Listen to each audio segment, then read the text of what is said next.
Hello everyone, welcome to my channel. We are going to discuss the classification of meristems on the basis of origin. So on the basis of origin, the meristems are divided into two types, primary meristems and secondary meristems. First of all, primary meristem. It is also known as promeristem or primordial meristem. It is also known as embryonic meristem because these are the groups of meristematic cells in germinating embryos. That's why they are known as primordial or embryonic meristems or young seedlings. यही इसका reason है, इनको embryonic meristem कहा जाता है. जब young seedlings होती हैं या जर्मिनेटिंग एम्ब्रियोज होते हैं, उस टाइम जो ग्रुप ऑफ सेल्स निकलते हैं उनको प्राइमोर्डियल मेरिस्टेम कहा जाता है. So promeristems give rise to primary meristems. Promeristems जो हैं आगे चलकर प्राइमरी मेरिस्टेम्स को जन्म देते हैं, like apical and intercalary meristems. उसमें एग्जांपल्स आ जाते हैं एपाइकल एंड इंटरकेलरी मेरिस्टेम्स के. So they are represented by apical meristems. ये मौजूद होते हैं एपेक्स पे, root apex and shoot apex.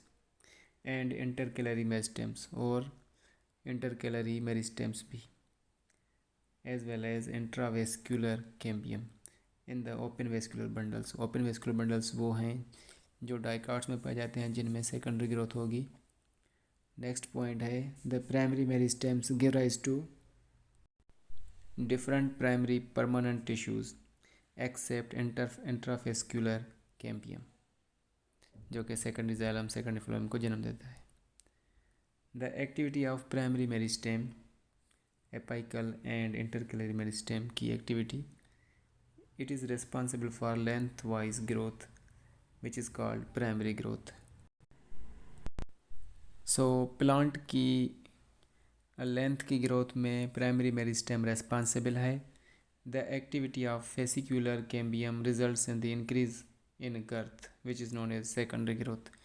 जो फेसिकुलर कैम्बियम की एक्टिविटी होती है वो प्लांट की डायमीटर को इंक्रीज़ करती है, मीन्स सेकेंडरी ग्रोथ में हेल्प करती है. Now secondary meristems. It is derived from permanent tissues like parenchyma.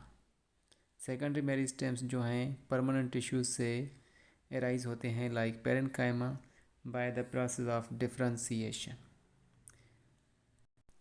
और ये एग्जांपल्स हैं परमानेंट सेकेंडरी मेरिस्टेम्स के: intravascular cambium, and they are found in dicot stems. Vascular cambium, they are also found in dicot but in roots. Cork cambium, which is also known as phylogene. Wound cambium and accessory cambium. इन सारों को one by one हम discuss करेंगे. These all are lateral in position.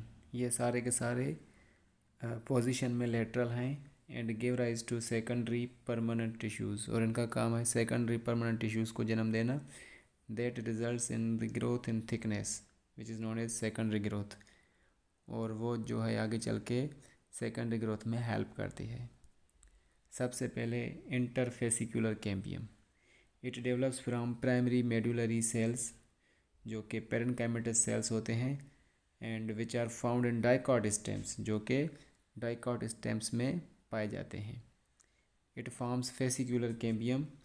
ये एक fascicular cambium ring बनाते हैं by joining with intrafascicular cambium. Next है fascicular cambium ring give rise to secondary vascular tissues. जो फेसिकुलर कैम्बियम रिंग बनती है वो सेकेंडरी जाइलम और सेकेंडरी फ्लोएम को जन्म देती है. Vascular cambium in dicot roots arises from conjunctive parenchyma.